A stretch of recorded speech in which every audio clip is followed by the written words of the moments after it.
welcome to We're Not Wizards. We are the best, but not wizards. Enjoy the show!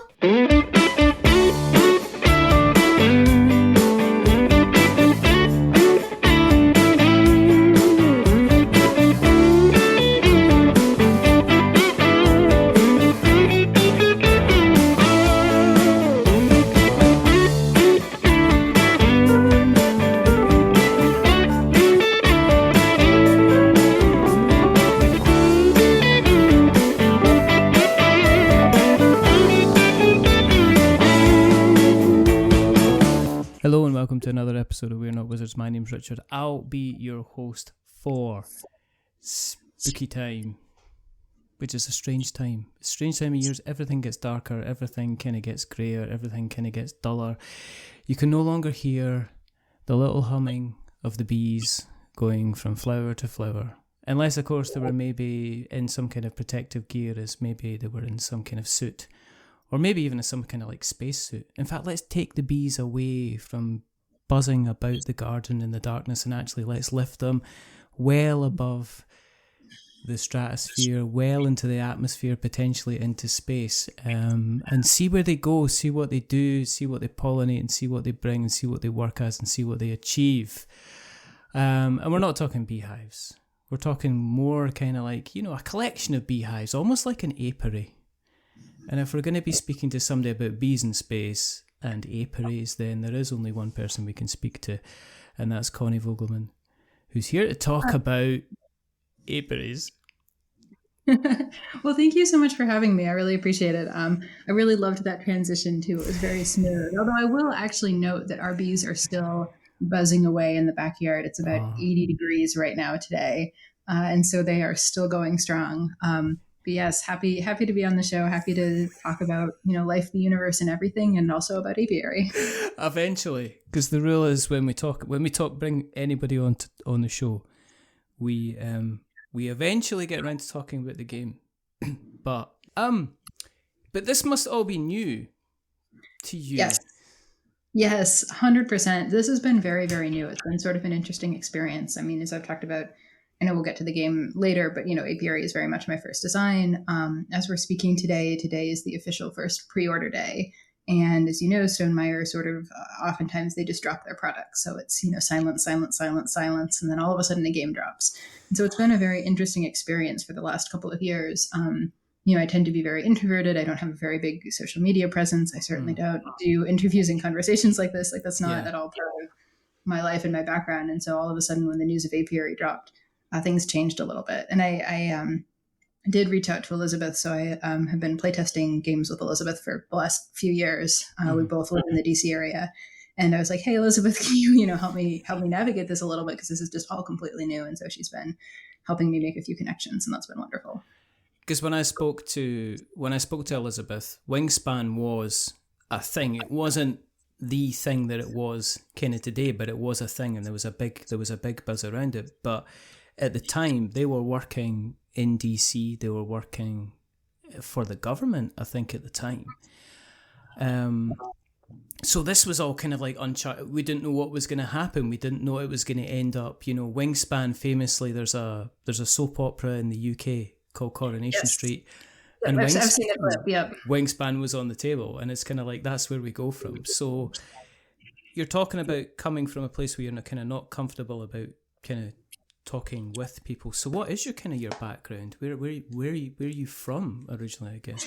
Yeah, sure. So I actually grew up in South Dakota, which is not kind of in the middle part of the United States. There's not really a whole lot there. Not too many people actually leave from South Dakota. But I came to the East Coast first for undergrad and then for grad school. And so I'm a lawyer. My day job is as an attorney working for the government. Right. I do grants law, right. which is very kind of nose in a book academic style, legal work, basically interpreting statutes and regulations and trying to help the agency get grant funds out the door in a way that is legally sufficient. And so that kind of work, obviously DC is a good place for that kind of work. So I moved here right after grad school. That was about almost 10 years ago at this point.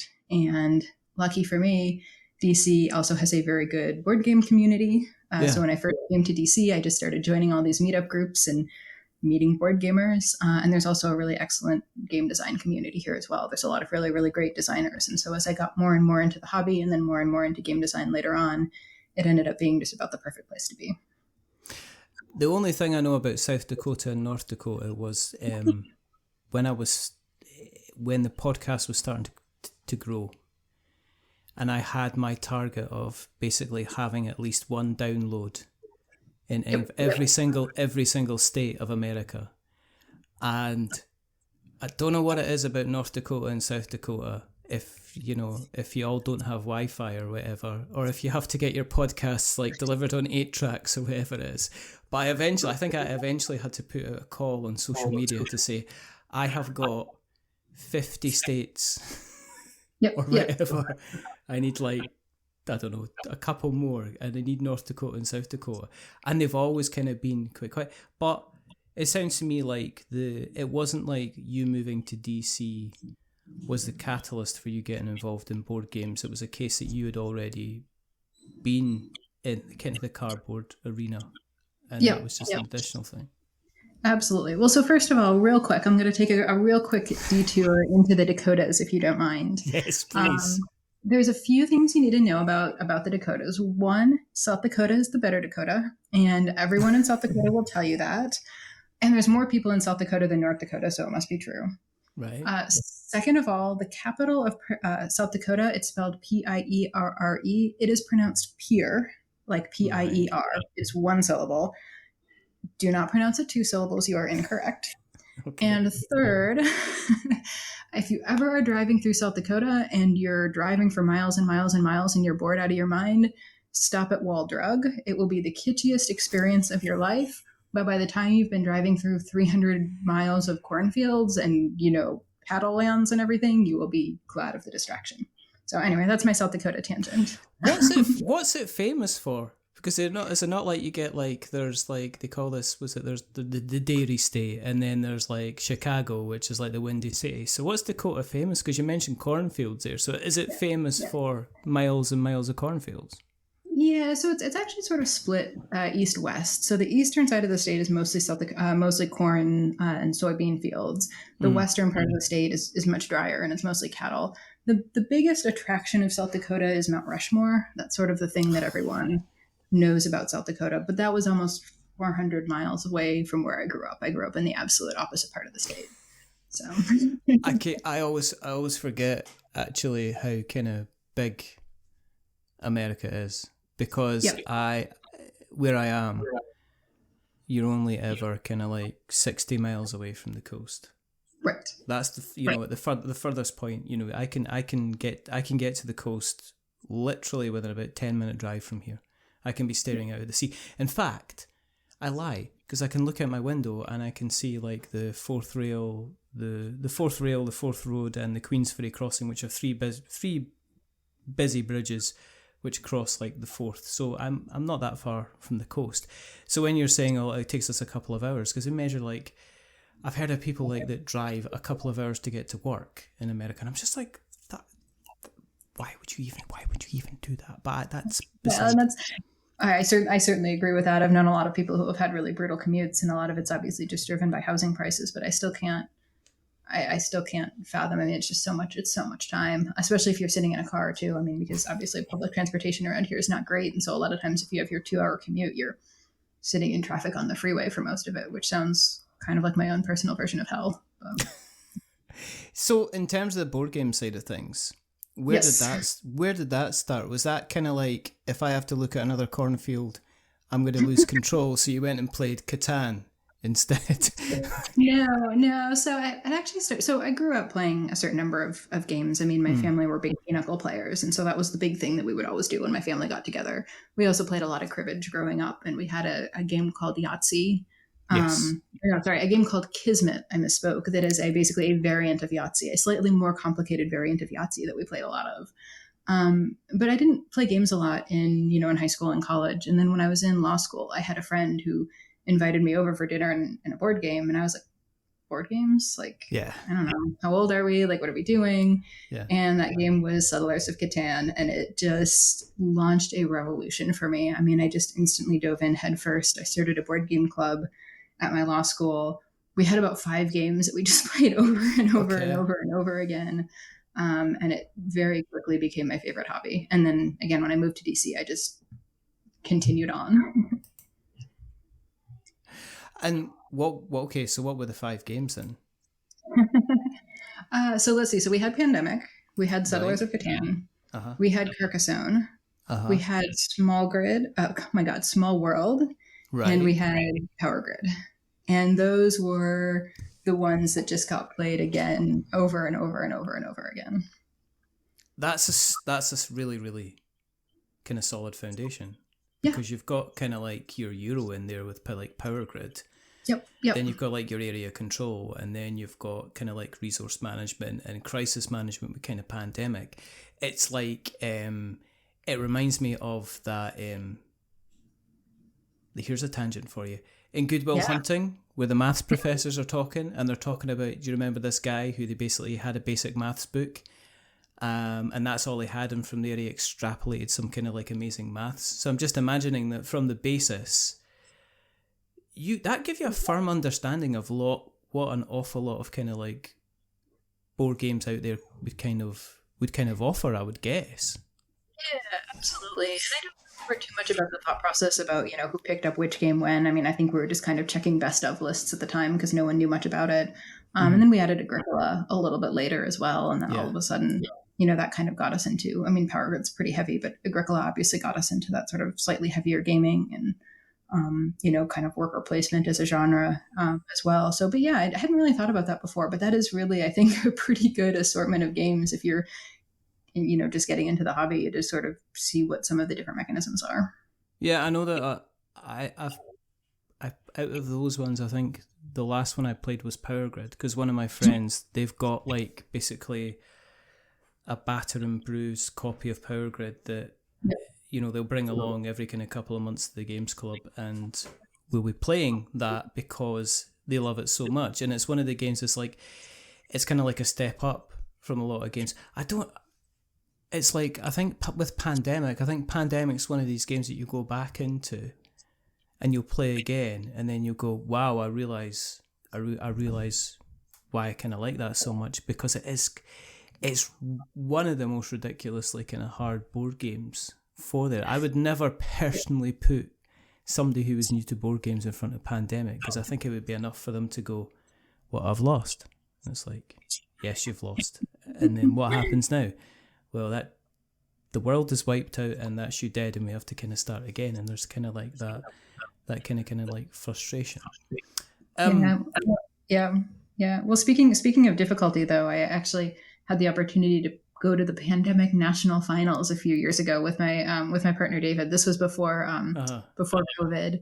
But we entered this tournament at Gen Con and kind of worked our way through the different levels, and we actually made it to the national finals. We didn't make it to the world championship. We got knocked out at that point. That was that one. It was interesting because they had all the decks seeded.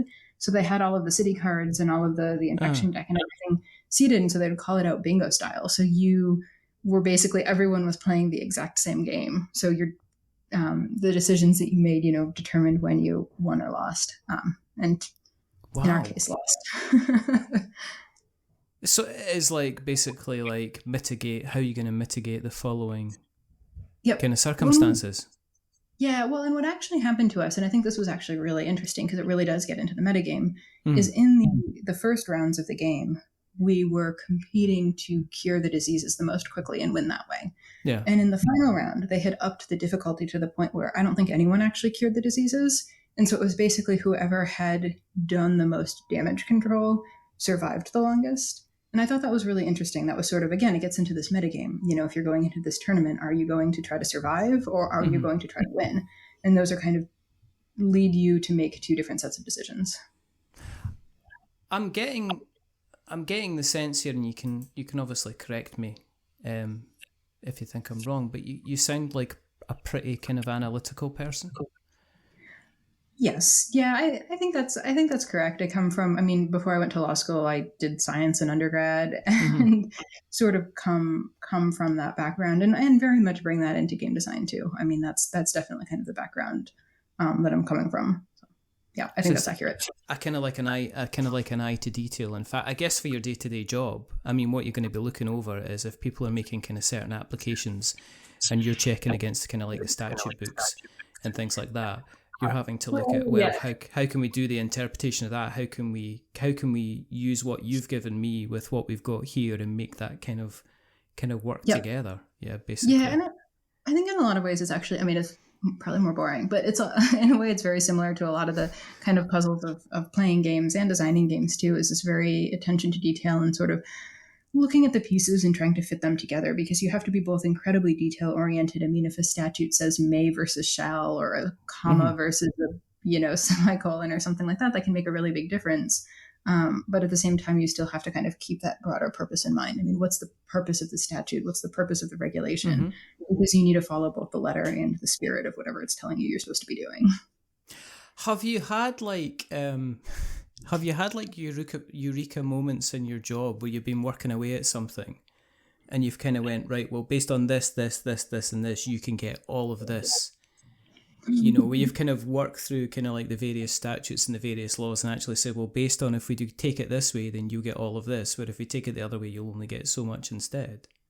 I think it's more fuzzy than that, in all honesty. I wish there were more eureka moments, but I Mm, think a lot of it's just you and because remember it's also government too, so you and yeah. 10 other people are in a room and everyone's kind of bickering about the individual interpretation, and you're trying to, okay, well, maybe if we argue a b c d e we can get to one Mm, interpretation. If we go f g h I j we can do another interpretation, and here's the risks associated with the first batch and here's the risk associated with the second batch, and it's always some combination of litigation, oversight, some of our oversight organizations, Washington Post, or, negative press coverage, congressional reprimand. And so oftentimes you kind of pick your poison in terms of which way is going to yield the most, which way is going to yield the types of risk that you're more comfortable with accepting, because there's almost never a path that's zero risk, short of not doing anything, which of course defeats the whole purpose of what we're doing.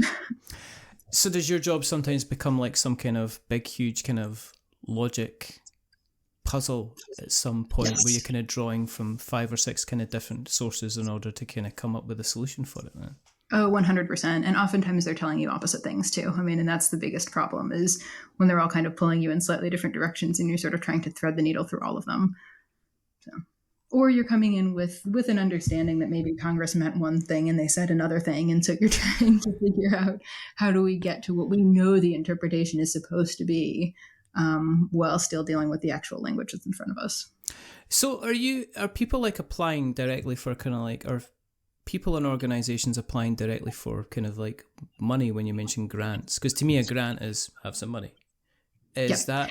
that where you're kind of working in, or is it kind of like bigger organizations saying like the EPA are asking for several $100 million in order to build a dam to protect beavers, and here's the legislation what's going to allow that or prevent that from kind of happening?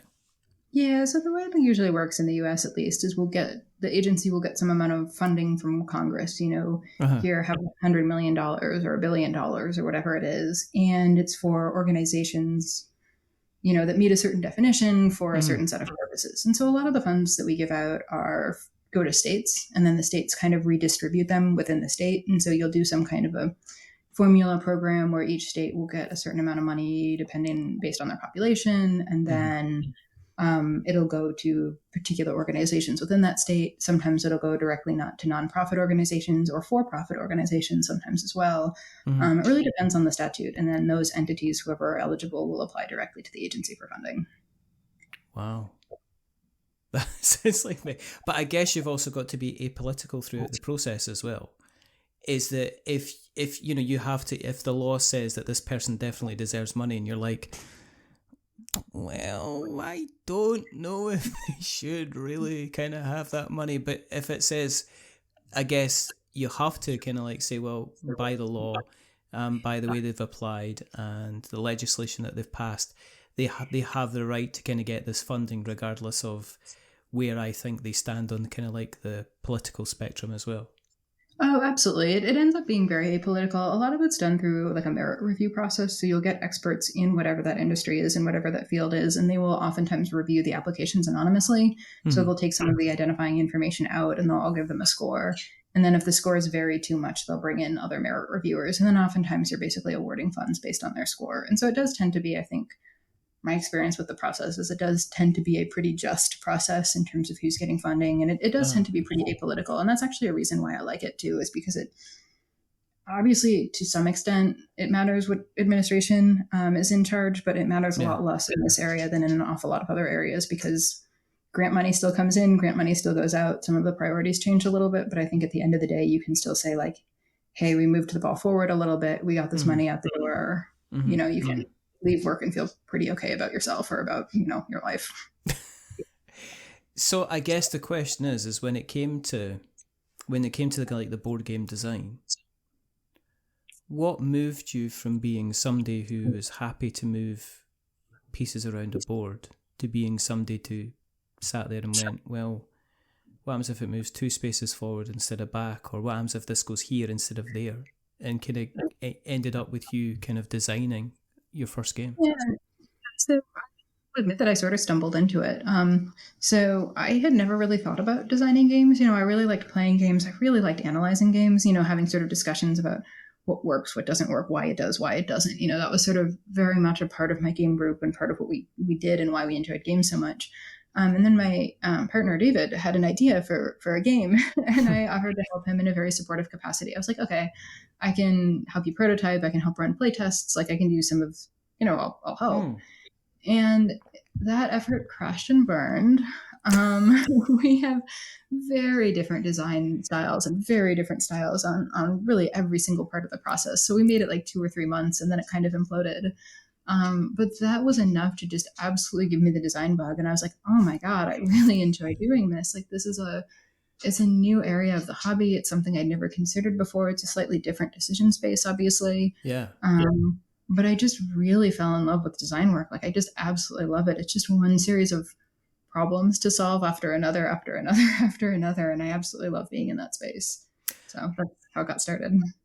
It's kind of strange to me that you go from a day job of having to kind of solve problems, analyze information, and then maximize that data to present a result, to then going home doing the same thing. Pretty much exactly the same thing. Because you've mentioned David a couple of times. What was David's game about?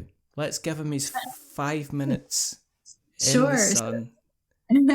So we never really had much of a theme for it. I will comment that both he and I are mechanics first game designers. But it was basically a rondel game. It was, you were moving your pieces around a rondel. Every action that you landed on was kind of a very typical type of action spot, you know, build a thing, get resources, do that kind of stuff.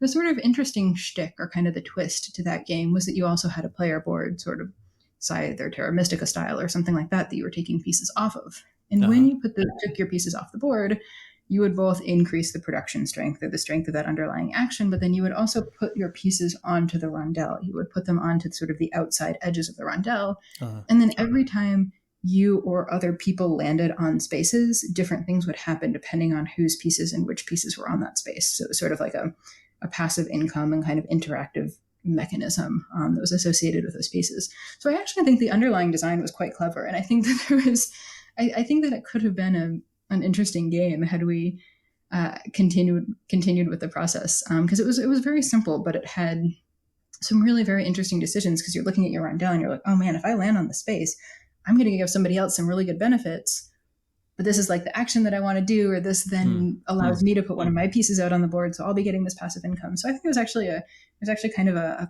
clever design. So maybe one day we'll pick it back up. You never know. Was it?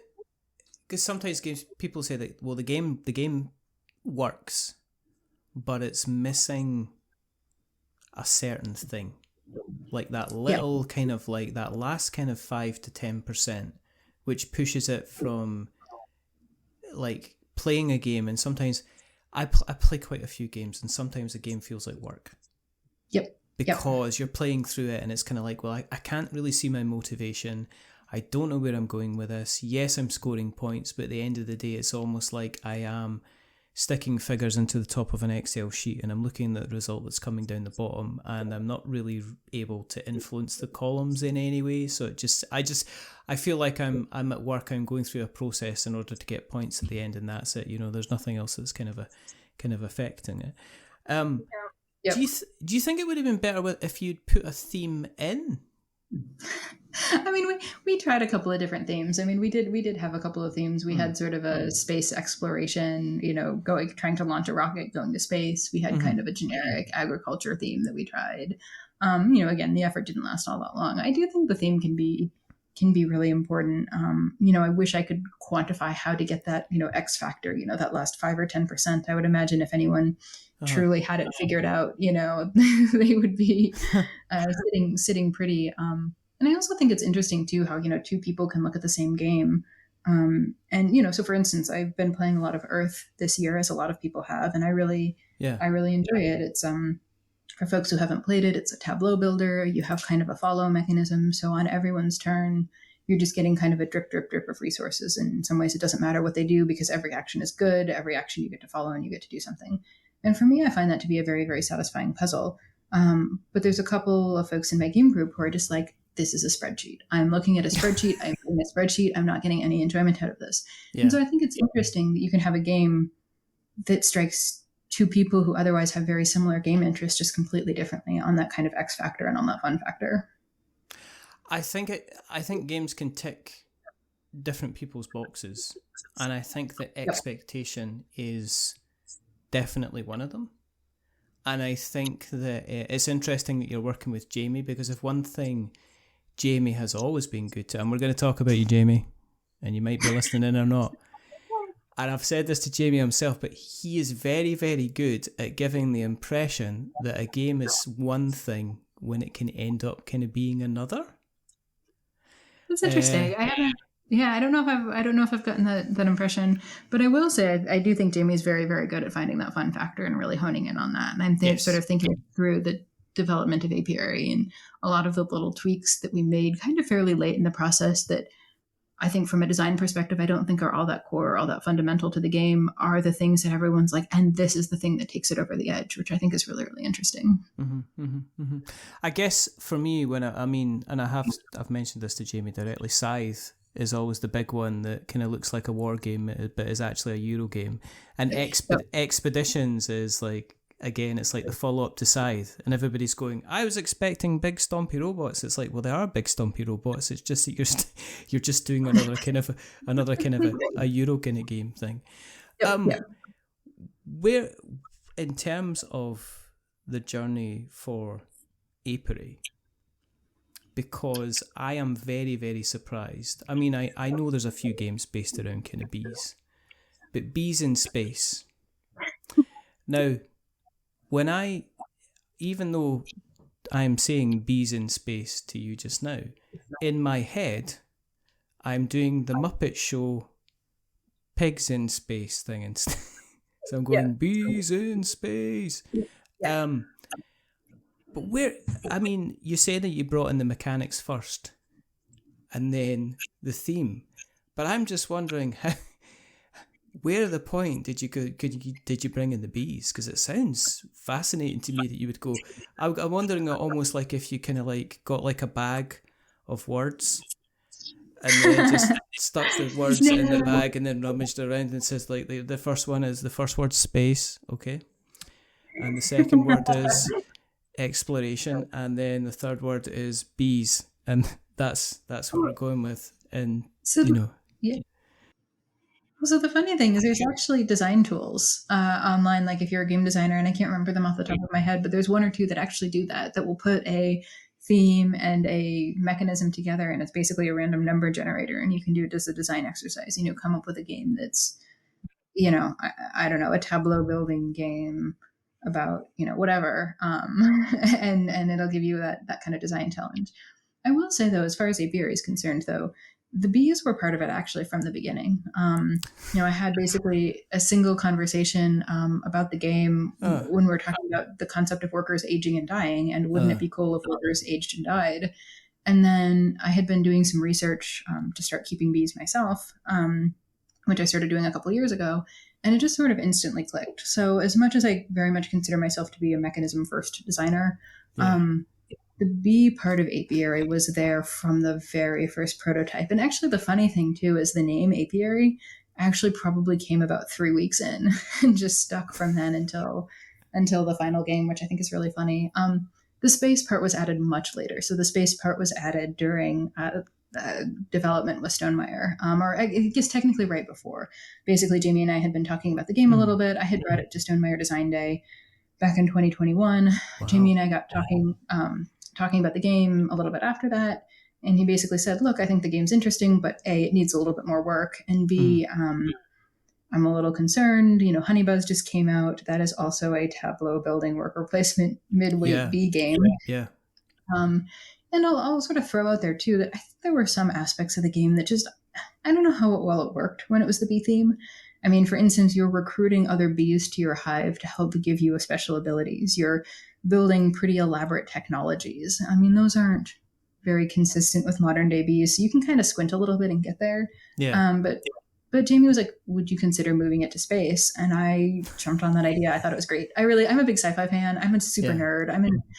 And absolutely loved it. And I was like, oh, this is great. It solves design problems. It gives you extra flexibility. It'll certainly make the game unique.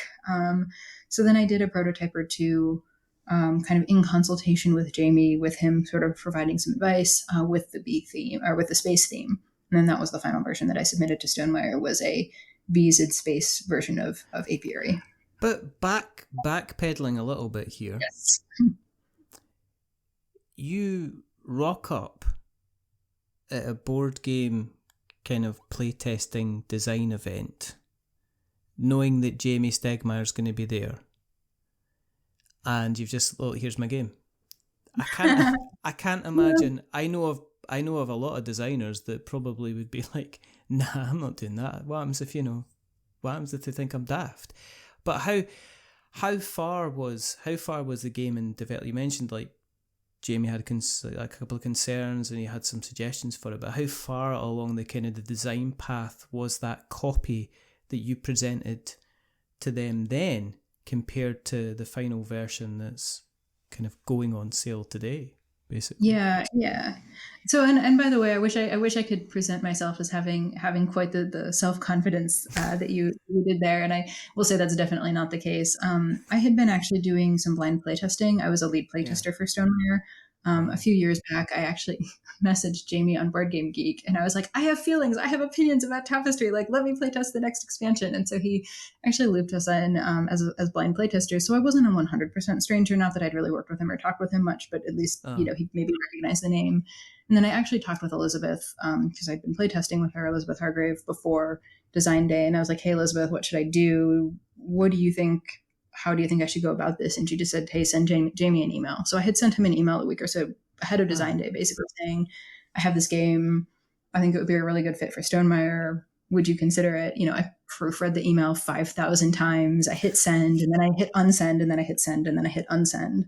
I have one of those like send delays, but did ultimately send him a message. And so I think he was maybe on the lookout for it a little bit more at Design Day because of that. Did you take the email into work and get the other lawyers to check it and just say, no. Is this like what? And it's like, we're doing the grant funding here for this area of Michigan for the Wildlife Conservatory. Well, yeah, but could you have a look at this email that I'm about to send, please, quickly? Oh, then it would have never gotten sent. It would have ended 5 pages longer and been full of lots of legalese. But we could have ended up with a grant of $2 million accidentally. You get a check sent through the mail and say, here's your money for your bee projects, and you're just like going, oh. I think they would violate a few relevant ethics regulations. But anyway, the version that I brought to Design Day was getting to be as far along as I think I knew how to take it at that point in time. Yeah. I think I had a core loop that was pretty fun. people were enjoying it, both at my playtest group before design day and then actually at design day. And all the feedback I got was, I'm interested in this game. This game is really fun. I want to play it again. I want to see where it goes. I do think though, and so you had a lot of the core mechanisms. So the workers aged, they died at that point in time. In the final version, they hibernate now because it's a little bit more positive. Yeah. But most of the actions are largely the same. I mean, you have your sort of tableau building element of the game, and you're buying a lot of hex-based tiles. You're putting them into your hive. It's very much a combo game. So you're flipping over a lot of or you're getting tiles over the course of the game. You're basically trying to break the rules in one way or another. And I think that's really kind of a core functionality of the game, is that one person might be breaking the game in direction A, and somebody else is breaking the game in direction B. And that's really what the game is about. And I think that kind of core has very much stayed intact. Some of the tiles that I brought to design day are basically the exact same as the tiles that are in the final game. Where the game really got better though during development was kind of around the edges. We really smoothed off a lot of rough pieces, a lot of rough edges. Yeah. We added some multi-use cards that I think are one of the best parts of the game. They were just, I think, single use when I brought them to design day, and now they have 3 different uses, which is, I think, really makes the kind of some of the strategic decision making a lot better. And then we also just added a lot of really nice touches. So like, for instance, in the final version of the game, every strength 4 worker has a unique, every time you place a strength 4 worker, wherever you place it, you get some kind of a really cool bonus or benefit. And that is something that I think really, really elevates the game from like, this is pretty fun, to like, oh my gosh, I'm really loving this experience. So how does a round play? I mean, what would you do in a round? What's the main kind of mechanics that you're playing? Yep, it's a worker placement game. There's a bumping mechanism, so it's like a like Charterstone or Euphoria. So no worker placement space is ever blocked. The sort of key shtick, or the key innovation, if you want to call it that, in Apiary, is that most of the workers start out at a strength 1. And every single time you retrieve them or they come back to you, they age 1 level. So they age from a 1 to a 2 to a 3 to a 4. Right, okay. All of the actions on the board depend on the strength of the bee. So if you place a strength 3 worker, you can do slightly better stuff than if you place a strength 2 worker. Okay. Every single time you have a strength 4 worker, whenever that worker gets bumped off the board or you retrieve that worker, in any way it comes back to you, it hibernates and you lose the worker, and you basically fill a spot in this little hibernation comb that not only tracks the end of the game, but it also gives you a little bit of a bonus, and there's a little bit of an area control aspect of it. That's your kind of game timer. So a really big part of the game is kind of manipulating your workers, which worker you're placing where. Are you getting bumped by other players? Can you circumvent that 1, 2, 3, 4 hibernate sequence? There's a lot of abilities that allow you to do that. So can you get basically extra strength 4 placements out of your workers? And then how do you kind of manage that pool of workers? Because you always need some workers, but you don't necessarily need all of them at any time. So you're really kind of managing that inflow and outflow of your workers. The aging stuff, the last time I've seen the aging stuff was on Friday when I played Viticulture.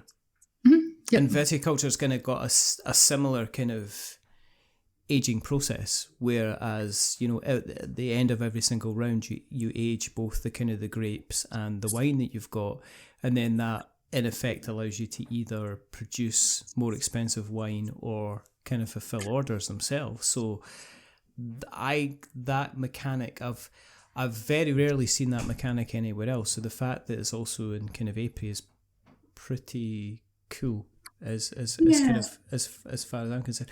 With it being kind of like the bees in space theme, was it then a case of, in terms of the illustration, was it a case of, well, we can pretty much kind of do what we want? I mean, or were you involved in kind of like, how did you have discussions were you involved in the discussions with like Quanchai? Because I think it's Quanchai Moria who's involved in, they're the person that's kind of illustrated the game as well, and they're famous for doing, I mean, the dinosaur a million different games, a million different games, cut their teeth on kind of like Catacombs originally, and they kind of have always followed their work with kind of great interest. So when it came to the kind of the look and the feel of the game, was that something that you were involved in as well, or did you just say, right, I've done the mechanics, I'm just going to leave you alone to kind of get on with how it looks? Yeah, no, I really was not involved much at all in the art and in the final product. And obviously, and honestly, like I have no notes. I mean, I think it looks wonderful. I was Mm. thrilled with how it all turned out. But no, that was really coordinated by Jamie. I was very, very involved throughout the whole development process. I think Jamie has a really, really great way of including his designers in the development process. It's a very collaborative effort. I always felt like I knew exactly what was going on. I was always part of the decision making on every single decision that was made. And even if, Mm. Jamie obviously has the final say as the publisher, but it was always a very collaborative process. But no, as far as the art was concerned, that was really very, very separate. And so I think there were one or two times when, they came back with concept sketches and a couple of questions here and there. We talked a little bit about how the bees were going to look, things like that, how the worker bees were Mm. going to look. But no, for the most part, I was just involved with the design part of things. When was it you actually were able to see kind of like a kind of a final version of the game or a printed version of the game, and when were you able to? Have you played an actual? This is the other thing. Have you played a final version of the game yet? Yeah. I have. Yeah. So I got my copy a few weeks ago, maybe 2 or 3 weeks ago, and that was the first time that was able to actually play the final version of the game with the Wow. fully finished components, and that was a really, really special experience. But they were, airmailed a copy in for me, which I thought was absolutely wonderful. It's serial number 00000, which is extra special. Wow. Okay. But I first got a good look at the art and the graphic design back in, I believe it was April, maybe it was February or so when the art came in, and then a couple months later that they'd added the graphic design, and then they obviously Stonemaier has a team of proofreaders, but I was involved in that process as well and was able to kind of look through all the files and offer suggestions on graphic design choices and where everything went and how things looked in the final wording in the rulebook and things like that. And so that was when it really kind of felt real because you could sort of see all the pieces together and you're like, holy moly, this looks really sharp. Do you feel, with it being a Stonemaier game, and I mean, you've got I was going to say elephant in the room, but probably the albatross in the room that is Wingspan. Do you feel under pressure? I mean, and my thoughts behind this, because you better explain it to the lawyer, is that you could have taken Apiary and you could have taken it down a different route, which has gone through the crowdfunding route and done the publicity and everything like that. I'm getting the feeling though from the conversation that we've had so far that if Stonemaier hadn't picked it up, it would potentially have gone, or you would have looked at another publisher. I don't think taking it to crowdfunding is particularly some place that you would feel kind of necessarily have the kind of, I guess, wanting to kind of do it, because taking to crowdfunding, it takes so much energy. It is like a job. Nowadays it's a secondary job by itself, and it requires, even if you're doing crowdfunding, a kind of a lot of financial. But I was just going to say, in terms of it going out through the Stonemaier channel, and with Wingspan kind of being, Wingspan, well, not just Wingspan, but, the entire catalogue that's there. Yep. Did you feel kind of like, great, he's publishing my game, and then it's like, oh, they're publishing my game? Is there a bit of internal pressure on your side to say, well, what are people going to think about it? There's a lot of pressure. And so just sort of for just a note, I was never going to go the Kickstarter route. That was something that I just never wanted to do. I mean, I don't want to be a publisher, at least, certainly that was something that I didn't want to take on in the Kickstarter context. But I mean, my goal was to really get it ready for design day and then to start kind of pitching it from there. That was sort of the goal. But I mean, it's Wingspan obviously very much captured lightning in a bottle. Could not have had happened to better people. It's also had really, really incredibly positive impacts on the hobby as well, just in terms of bringing new people in and kind of really telling people that games can be for everyone. But it's never going to be another Wingspan. I don't think that should be the target for any game that gets published by Stonemaier or otherwise. But it is intimidating. Stonemaier puts a lot of development work into all of their games. They do, big print runs. They invest a lot of money and a lot of time and a lot of resources into every game that they publish. And so I do think over the last couple of years, I've had all of these moments where I'm like, oh my God, what if it's a bust? What if everyone hates it? And, I think especially the last couple of weeks, they had early review copies out. And so I think at the time we're recording this, I think there have been 9 or so reviews published, from those initial reviews. And I did definitely breathe a sigh of relief as they started coming in. And I'm like, okay, they like the game. This is good. Because I was just worried that, what if Stonemaier makes this big investment and then the game gets totally panned? And obviously I think you have to trust them to do their job. They're very, very good at marketing. They have a very loyal following. They're very good at making really, really, truly phenomenal games. But yeah, there's definitely a lot of pressure. I mean, coming in as a completely unknown game designer with an unknown game about kind of an out there topic, how is it going to be received? And that's scary. Have you given yourself a rule that you're going to look at how all the reviews come in, or because there's usually 2 waves for the reviews that go out for the games? I mean, I know that Jamie puts out kind of games to video reviewers because they need time to play the game and record the content, and then there's a secondary wave of kind of written reviewers, and they take usually a little bit longer.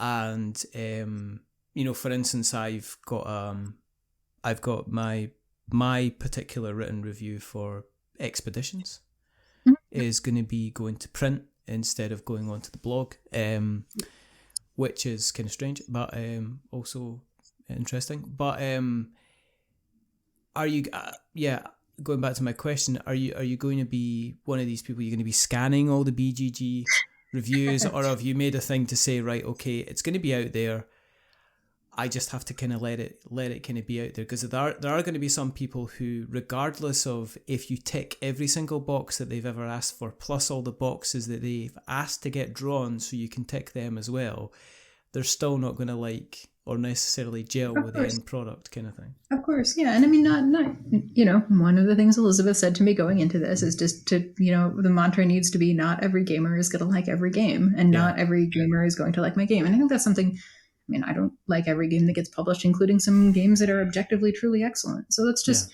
we are in a field or an industry with an absolute wonderful assortment and array of options. And so it allows us all to be very picky about what games we like, about what games we keep in our collection, and so on. But so far, I have been watching all of the reviews and scouring all of the news. I think for the sake of my own sanity, I'm going to have to figure out how to cut that down a little bit over time, just because that could become a full-time job in and of itself.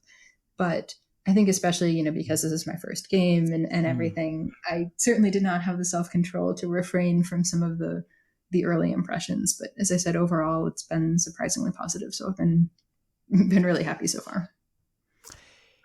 Is this the first of many designs, or is this a kind of a wait and see kind of thing? I mean, you're obviously, and this is early days, but you've had the first debut albums out there. Yep. So there are going to be people that are going to be interested in that kind of what they call the second difficult album. There's definitely more to come. This is definitely not the only design. There's more to come. Unfortunately, I can't really talk about anything, but there will be more to come sooner rather than later. So are we talking about expansions maybe, or different games altogether? So no expansions as of yet. We did pack a lot into the base game. If there's interest and appetite, and if folks like the game enough, I'd certainly be very willing to do an expansion. But no, there are other completely different games in the works right now. Because one of the things, the reason that we got introduced was that Elizabeth emailed me and said, I've got Undergrove coming out in November. And I was like, yeah, this is after like Undergrove, Mariposas, the Fox Experiment, kind of Wingspan 1, Wingspan 2, Wingspan 3, Wingspan 7, Tokyo Drift, all the various kind of different versions. Mm-hmm. And now they are kind of full-time in the business, kind of full-time board game designer.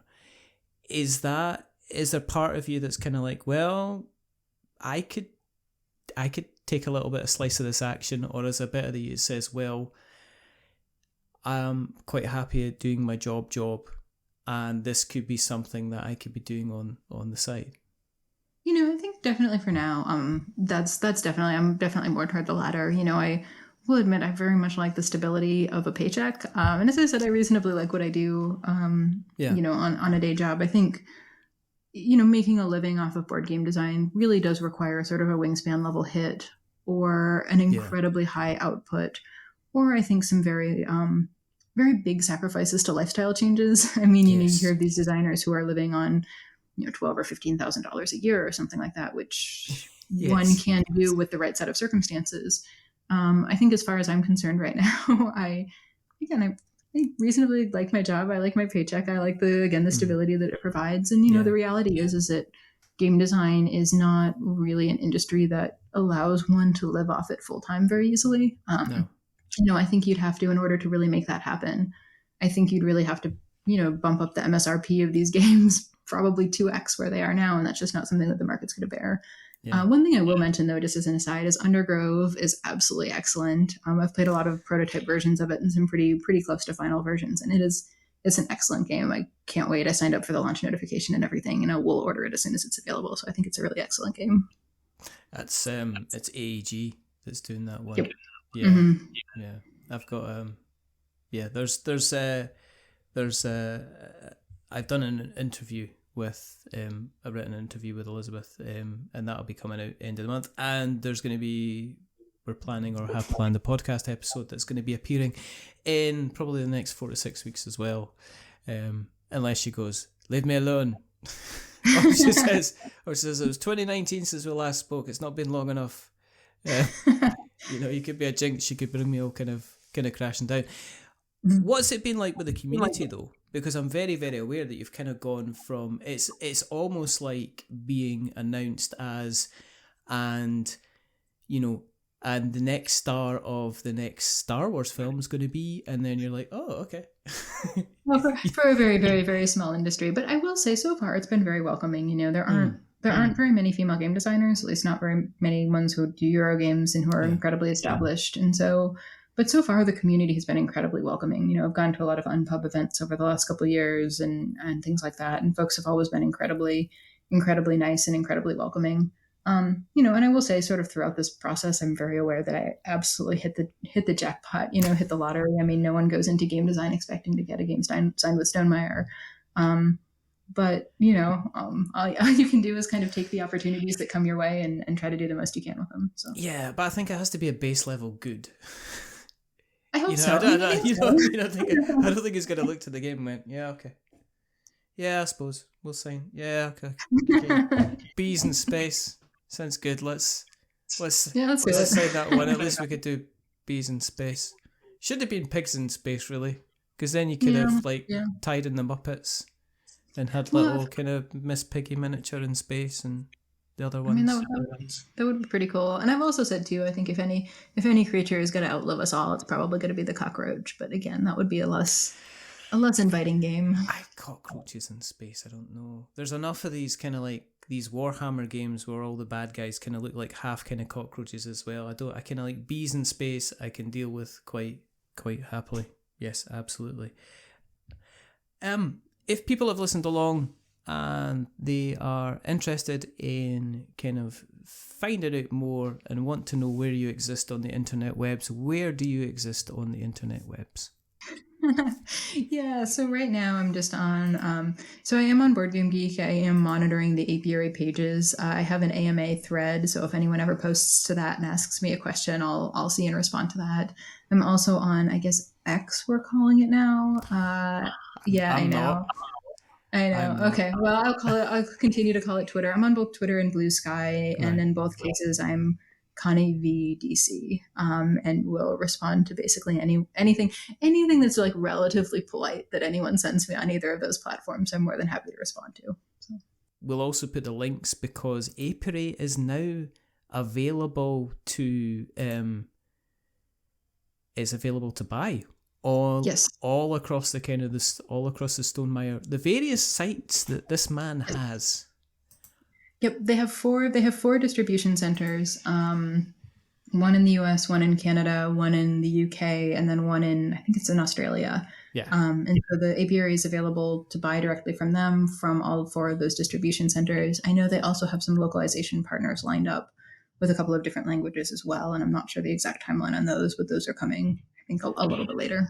And I think well, this depending on how quickly I get like working on this like a little worker bee, it's currently on offer as well, so you can get it for a little bit of money off at the moment as well if you go ahead, and you can pre-order it just now. I think it's about $59 or something at the moment. But given how much is in the box, I was really surprised that they were able to do that. I think that sale runs through the 8th.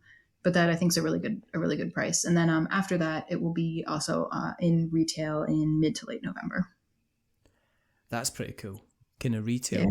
Are you gonna? I mean, that's gonna be one thing where you walk into like a retail store and you're gonna be like that. There's my game, and you're gonna be running out the place, getting the security guard to chase you, so they can go. I was only trying to like show everybody my game that's now available in retail. Well, you don't want to do that because they might get the cops, and then everybody would be in trouble. So there we go. We will of course put all the links in the show notes so that everybody can see the bees and that we've got notes to show. And if you want to keep an eye on what we're up to, just go to the internet webs and search for We're Not Wizards, and you will find us in all the different worn out places. Worn out faces, bright and early for the daily races. Just go to we'renotwizards.co.uk for our blog. Go to we'renotwizards.com for the podcast, or search for We're Not Wizards, and you'll find us everywhere that there is internet. There is us. And if you like what you've listened to tonight, then please go on to Apple Podcasts or Spotify or where you get your podcast of choice and drop us a rating or a review. If you are going to be dropping us a rating or review, don't give us 10 stars because it makes us big-headed, but don't give us 1 star because it makes us cry. Give us something in the middle like a 5 because it's average, and we're just a little bit average. But the person who's not being average is rather wonderful, rather fantastic, Connie Vogelmann. Thank you very much for guesting. Yeah, well, thank you so much for having me. I really appreciate it. There's only 2 more things to do. The first thing is to remember that we're many things, but we're not wizards. Are we wizards, Connie? No, we are not wizards. And the second thing is to say goodbye. So it's a goodbye from Connie. Say goodbye, Connie. Goodbye. And it's a goodbye from me. Remember, stay safe, roll 6s, make something awful, or make honey in space. Get yourself an apiary. Until the next time, goodbye. A wizard is never licked.